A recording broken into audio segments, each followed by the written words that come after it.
Es un placer recibir de tanto en tanto, en la mañana de Mercado Visión, al ingeniero Andrés Jale de Econoagro. Andrés, querido, gracias Silvio, por venir. contento de verte de vuelta. Igualmente, un Tuviste placer. unas lindas vacaciones. La verdad que sí, por suerte pudimos frenar un poquito la pelota para encarar lo que se viene, que aparentemente va a ser muy intenso, ¿no? Fue también un momento de repercusiones fuertes en estos últimos días, Sí. que rozan también la actividad, ¿no? Pero tratando de dilucidar dónde estamos parados y hacia dónde podemos ir, vamos a apoyarnos en números. Vos te apoyás permanentemente en ellos para explicar distintas situaciones que involucran a la actividad, a la producción y, por supuesto, a los resultados económicos que está teniendo el productor tranquera adentro también. ¿En qué venís laburando? Contanos. No, un poco lo que estábamos mirando era la evolución del stock, qué podíamos esperar para este año, o sea, cuando se den los datos, poco en función de datos que han pasado, y a veces no es fácil porque la cantidad de vacas que se ha sacado del stock este año es bastante importante, pero si vemos años anteriores, la reposición de vacas también ha sido superior a los 2.700.000, 2.800.000 en años anteriores. O sea que, a pesar de la altísima tasa de extracción que hubo en vacas, posiblemente podemos estar esperando, y esto en función también de los datos de la última vacunación, donde veíamos 21 millones y pico de vacas, que muy posiblemente, si le ponemos 700.000 vacas más, que no es un número no esperable, estaríamos alrededor de las 22.100.000, o sea, algo así como 300.000 vacas menos que el stock del año pasado. Si eso vos por ahí podés corregir un poquitito el porcentaje de procreo, sí, estarías más o menos en un stock similar al del año pasado, ¿no? Más o menos, obviamente, es decir, en equilibrio no quiere decir que dé exactamente igual, ¿no? Pero más o menos una cifra que esté por debajo de los 500.000 cabezas. Y en este contexto también hay que tener en cuenta que el rodeo de vacas en la Argentina es lo suficientemente improductivo, digo esto, como para interpretar que puede haber un poquito más a veces de salida de vaca con destino a faena sin afectar la producción de terneros. Claro, claro. De hecho, mira, yo ahí viendo un poquitito la historia, yo estaba mirando que en 2020 y 2022 tuvimos la misma tasa de extracción de vacas, o sea, el 10,5% en los 2 años. En 2020 tuviste una caída del stock de más de 900.000 cabezas y una caída de vacas de 83.000 cabezas. Y en 2022, con la misma tasa de extracción, tuviste 300.000 vacas más, o un poco más todavía, y algo más de 800.000 cabezas en el stock final. Quiere decir que esto, con el mismo número, la tasa de extracción, se entiende perfectamente, que es digamos, la tasa de corte, porque si uno tira una regresión, te va a dar que más o menos es 10,5. Lo que pasa que a medida que va corriendo el tiempo y vamos trayendo la serie más para acá, esa correlación va perdiendo confianza, o sea, se va haciendo más amplia debido a que los procesos productivos van cambiando sus índices, básicamente el de procreo. Claro. Entonces, como está ajustada esa curva, cada vez va perdiendo más seguridad. Si bien antes, y hace 4 o 5 años atrás, era un dato muy confiable, hoy por ahí ya tiene la misma confiabilidad que otros índices. ¿Esto quiere decir que lentamente ese rodeo de cría se va volviendo un poquito más eficiente? Sin duda, sin duda. O sea, estamos sacando Hacienda que... Y esto, el gran cambio para mí, es decir, no para mí, lo dicen los números, lo avalan los números, es a partir del 2019. Los números son irrefutables. Sí, digamos, porque yo puedo decir cualquier cosa, pero cuando voy a... Lo amparás en números, claro, ya está. Y a partir del 2019 es donde uno ve un cambio sustancial y bueno, es donde empieza a valer la vaca y entonces es una herramienta más que tiene el productor para defenderse y para poder ser eficiente en la otra parte de los procesos, ¿no? ¿Y cuánto del aspecto climático influye en este proceso de mayor o menor eficacia de ese rodeo, Andrés? No, muchísimo, muchísimo. Sin duda que cuando tecnológicamente vas avanzando, el clima te impacta menos. O sea, no es lo mismo esta seca que tuvimos hace 2 años, que fue muy importante, posiblemente más importante que la del 2009, y sin embargo pegó de una manera totalmente diferente. ¿Puedo decir que esta seca de los últimos 2 años fue más dura que la del 2009? Para mí sí. Cuando, más allá de la seca, donde se agregó la política de Moreno en su momento, significó claro, 10 millones de 10 cabezas millones de menos. cabezas menos, ¿no? Sacarle la política, pero seca por seca, para mí fue peor. Esta. No esta última, la de hace un año y medio, ¿no? Sí, la de Sí. hace un año y medio Sí, atrás. porque además ya venías con seca, no es que solamente fue una seca, ya venías golpeado Claro. y entraste en una seca espantosa. Yo personalmente, en lo que a mí me toca, lo que es el litoral, yo no recuerdo otra seca tan grande como esa. Posiblemente por ahí para Santa Fe, capaz que haya sido por ahí un poquitito más grande la otra. Pero yo creo que a nivel país fue más grande esta. Lo que pasa que, claro, si vos mirás la cantidad de productores que éramos en el 2009 y los que éramos ahora éramos menos. Sí, claro. ¿Qué quiere decir? Es decir, quedaron los más, que tienen más sustentabilidad, quedaron también más grandes. La tecnología ha avanzado, hoy tenés muchas más herramientas para afrontar una seca de lo que posiblemente tenías en esos años atrás, más allá de que además tuviste buenos años donde por ahí te pudiste armar de tecnología. Mientras que en 2009 vos venías de años que te venían castigando y por eso se empezó a liquidar el stock. Donde te venían marcando la cancha desde lo político y no te alentaban a que claro, reinviertas una moneda de la actividad. Silvio, y una vaca no valía nada. Yo me acuerdo que una vaca valía lo que un par de zapatos. Claro, una vaca valía lo que un rollo. De descarte, entonces, ¿no? Vos decías, ¿qué hago? ¿Traigo un rollo, salvo la vaca o que se muera la vaca? Y bueno, que se muera la vaca. Por ahí se murieron muchos productores, dejaron la actividad ganadera. Correcto. Ellos, ¿no? Muchos que se fueron por cuestiones también políticas, más allá de las económicas. Sí. Y por muchos enojo político, sin duda. Y muchos que se fueron por cuestiones económicas, ¿no? No pudieron aguantar eso. Las dos cosas. Pero bueno, y eso en esta última seca no pasó. Vos hoy tenías una vaca que valía, una vaca conserva, una vaca gorda, pero valía. Entonces te podías seguir manejando. Eso creo que lo trajo China en el último tiempo. Sí, yo creo que obviamente vino de la parte de la mano de la política. Digo, abrir el gobierno de Macri fue el mercado que abrió el mercado. Que tampoco existía, que se empezó a profundizar y que le permitió al criador, teniendo en cuenta lo que muchos de ustedes dicen, ¿no? La importancia del criador, que no solo vende el ternero que produce, sino que buena parte de su facturación está representada por la venta de la vaca de descarte. Sin duda, sin duda. Y otra cosa que hay que mencionar también es la importancia de las entidades en su momento, porque no solamente fue el gobierno, sino que también fueron muchas entidades que ayudaron a, qué sé yo, por decir, me acuerdo Alex Aleme con la Angus, lo que laburaron en China, es decir, hubo un montón de gente y entidades que trabajaron e hicieron posible esta apertura que hoy nos está beneficiando enormemente, ¿no? Es decir, tendríamos una realidad totalmente diferente si no estuviese China. Sin dudas. Para el criador es un antes y un después. Es un antes y un después, sí, sin dudas.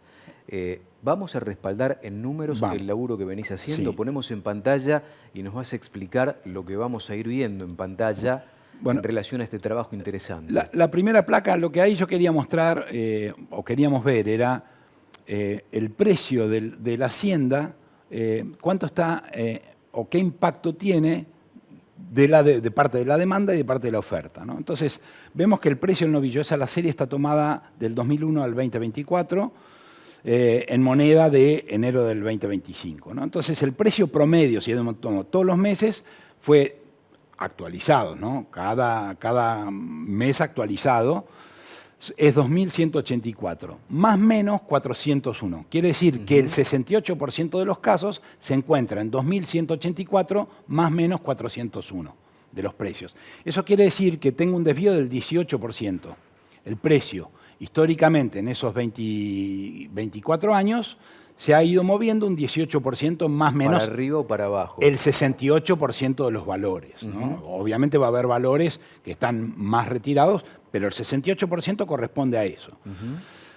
Ahora, el precio al público, vos fíjate que también ha tenido 8.500, ahí estoy tomando 5 cortes nada más. Son 8.563 pesos más o menos 1.400. Casi idéntica. Casi muy parecida, al sí, 17%. Sí, ¿no? sí. Porque por ahí te absorbe el matarifo, el carnicero en algún momento, esa diferencia. Exacto, porque no lo puede trasladar, va jugando con eso, ¿no?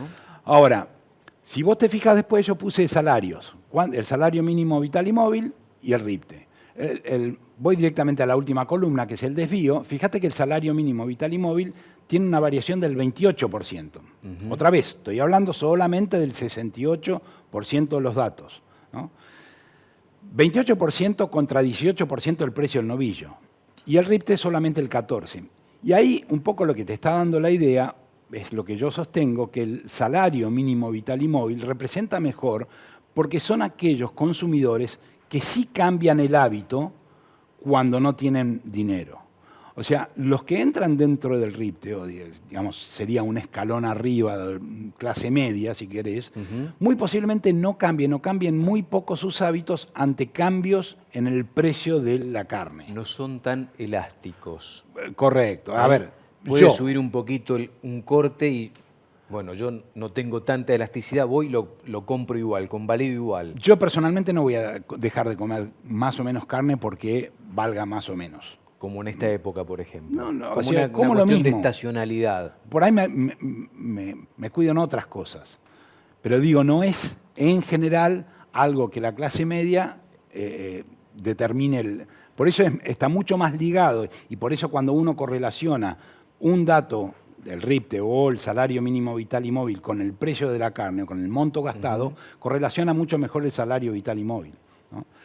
Ahora, después vemos cómo se mueve la oferta, porque hasta ahí estamos viendo cómo se mueve la demanda. Sería el 28% la demanda, ¿no? Sí, sí. ¿Y qué pasa con la oferta? El gasto en carne. Vemos, ¿no? que el gasto en carne es, esto es, otra vez, la misma serie, mes por mes, representa, eso es por año, ahí dice por mes, pero es por año, el 9.6% del desvío. Del desvío. El desvío tiene un 9, o sea, se gasta más o menos 430.000 pesos, más o menos 9.6%. ¿Sí?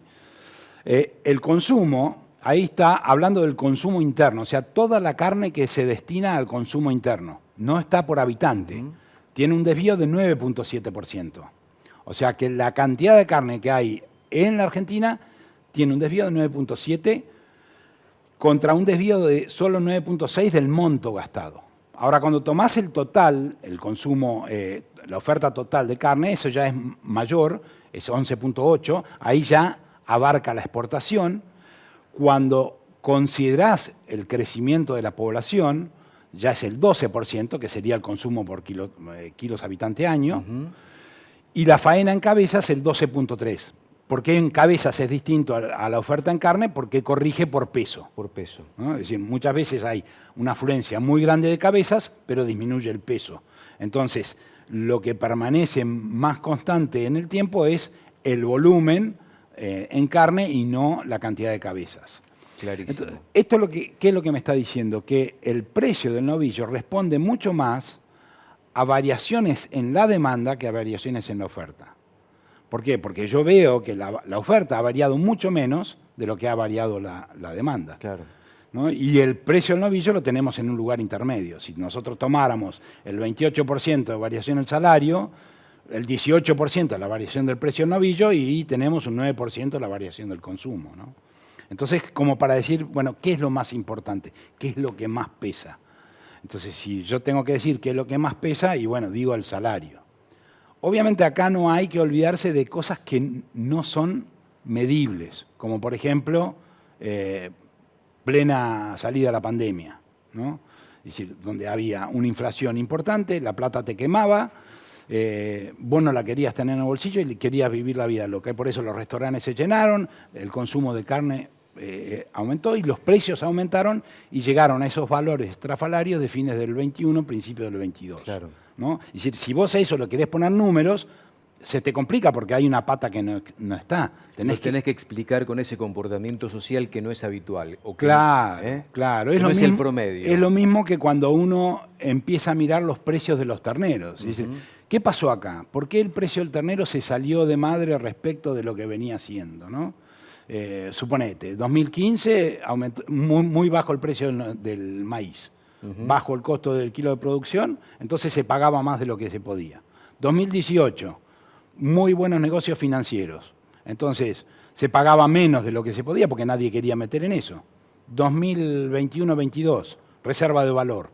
Reserva de valor. Entonces, apareció que no había económicamente un negocio, entonces todos nos volcamos al ternero. Te convenía comprar bienes y no quedarte con Entonces valía más de lo que uno esperaba. Esos son los factores que van modificando y que uno tiene que tener en cuenta cuando ve los números, por qué esto se salió de rango, ¿no? Sí, sí. En una Argentina tan dinámica desde lo social, político, económico, hay que analizar esas otras variables para entender algunos movimientos. Correcto. ¿Y qué estamos viendo acá, Andrés? Y acá lo que estamos viendo es,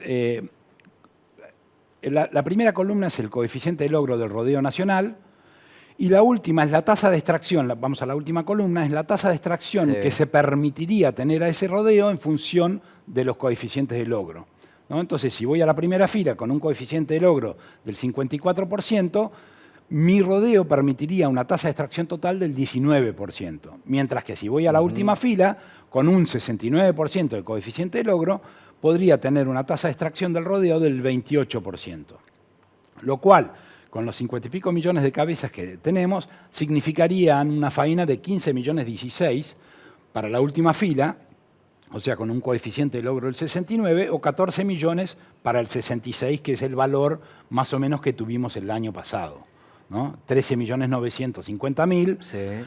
Tuvimos una faena un poquitito superior a las hembras que figuran ahí, que son 6.400.000, digamos. Esto es la cantidad que se permitiría en papel y lápiz, en función de la historia, para que el stock no se modifique. Esto nos permite, desde mirando hacia atrás, mirar hacia adelante, a ver cómo se puede ir comportando el movimiento tranquera adentro. Correcto. Vos lo que podés ver ahí es que, bueno, con el año pasado, con 13.900.000, y bueno, vos podías tener una extracción de 14.100.000, o 13.950.000, estás en 100.000, 200.000 cabezas más menos. Sí, sí. ¿No?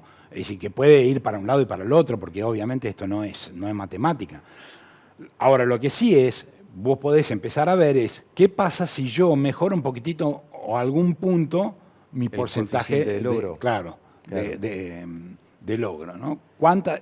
Y ahí lo otro importante es también ver la cantidad de hembras y no como porcentaje de hembras en la faena. Porque a veces, que es lo que pasó, por ejemplo, el año pasado, tuviste una cantidad de hembras muy parecida, pero una cantidad de machos sensiblemente inferior a la que está ahí. Sí. Entonces, expresado como porcentaje de hembras en la faena es mayor, pero en realidad son las mismas hembras y los machos han quedado. Digamos, si vos ves la faena de enero ahora, vos lo que ves es, en todas las categorías, en enero, un aumento en el peso de faena. O sea, en todas las categorías. Lo que pasa es que el peso total de faena no fue muy importante la variación positiva, porque había muchas vaquillonas, que entonces te tiran el peso para atrás. Te tiran el peso para abajo porque la vaquillona habitualmente se faena mucho más abajo en kilos que el macho por una cuestión de sobreengrasamiento. Pero el peso de las vaquillonas de este enero fue mayor al del enero pasado. Y así para cada categoría. ¿Y esto tendrá que ver también con la cuestión climática, donde la primavera, que fue tardía, en el 2024 fue mucho mejor regada que la anterior? Sin duda que sí, y eso te lo... A ver, la vaca es un parámetro perfecto de cómo vienen los campos naturales. Claro. Porque y en general la vaca está en campos naturales. Claro, entonces, y vos cuando ves que hay una variación, o en cantidad, o en peso, ahí te empezás a explicar cómo vienen los campos naturales.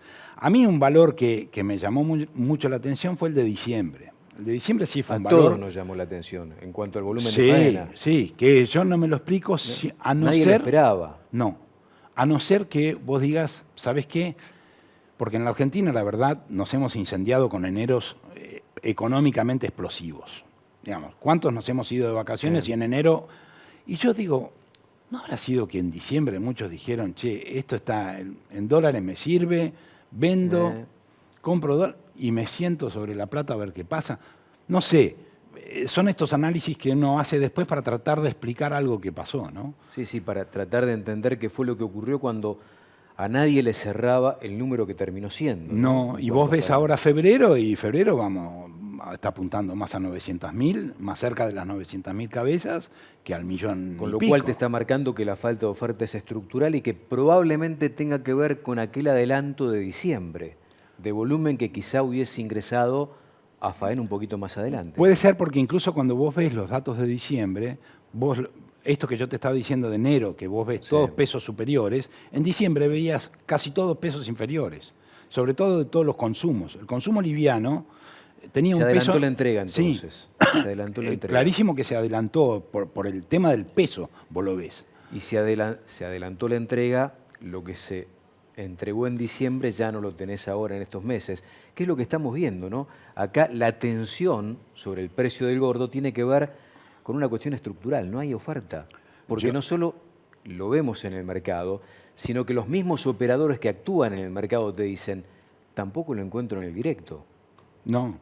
Y bueno, por ejemplo, y una cosa que te está dando la pauta de que uno está entrando en un círculo positivo es el precio del ternero. Porque si uno analiza la historia, el precio del ternero está...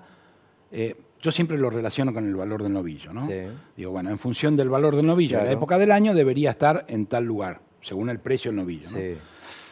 Y ahora lo vemos que está un poquito por encima de la historia, pero con un adicional, que es que se ofertaron más terneros en enero de lo que se movieron en enero del año pasado y en todos los últimos eneros. O sea, ha habido más movimiento, seguramente por una cuestión de la seca esta de enero, que apretó mucho, pero digo, cuando uno ve que hay mayor movimiento de invernada, eso generalmente repercute en precios y te tira la media para abajo. Claro, acá me está tirando la media para arriba.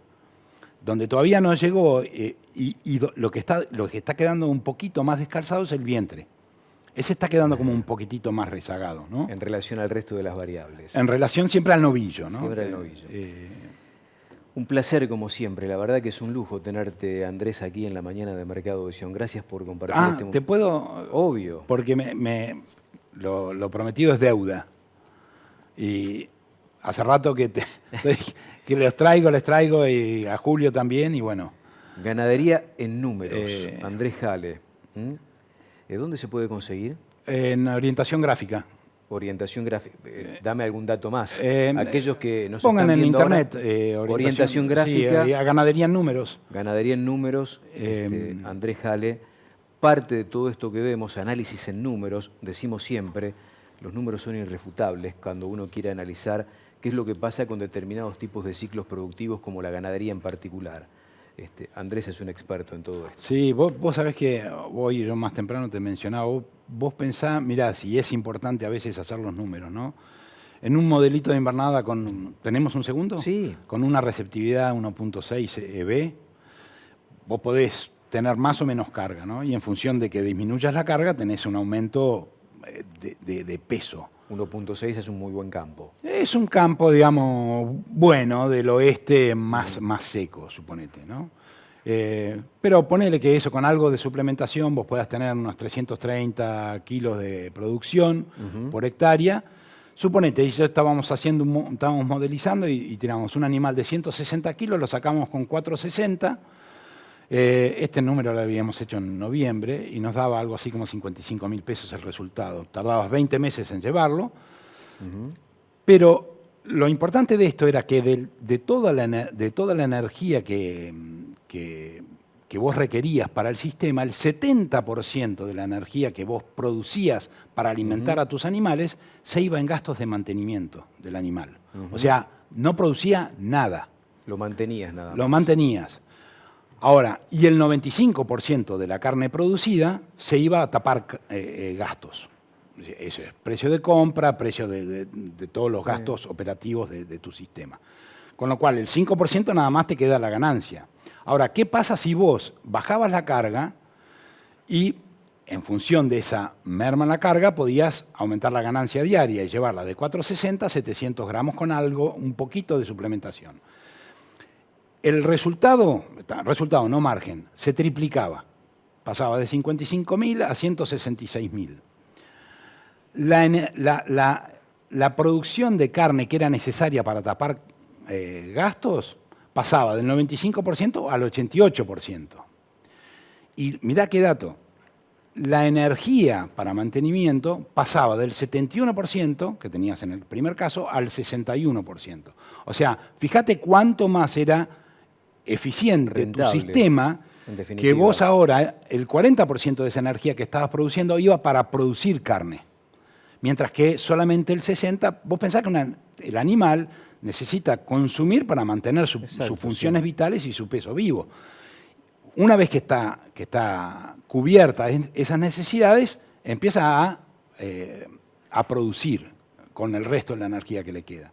Por eso es muy importante ver que en los sistemas la eficiencia del uso de la energía que se produce, energía fotosintética, la usemos bien, ¿no? Entonces, y vos pensás que esto, obviamente, a mayor ganancia, pasabas de una duración de 20 meses la invernada a 14 meses, ¿no? Obviamente, los datos que yo te estoy dando son anualizados y te llevabas a más que triplicar el resultado, simplemente por una Para hacer opción de esfuerzo, manejo. para hacer esfuerzo y que el animal tenga mayor ganancia diaria. Claro, pero simplemente vos ahí lo que estás haciendo estás cambiando la ficha del lugar, no estás modificando tu sistema productivo, lo que estás es reasignando los recursos, Tal cual. siendo más eficiente con los recursos que reasignás. Y eso es un poco lo que yo creo que el ganadero se debe, la reasignación de recursos, la eficiencia en la utilización de la energía, que lo vemos muchísimo en cría también, ¿viste? Andrés Jale, en la mañana de Mercado Visión. Ganadería en números, orientación gráfica editora. En la mañana del lunes de Mercado Visión, un lujo que nos damos de tanto en tanto.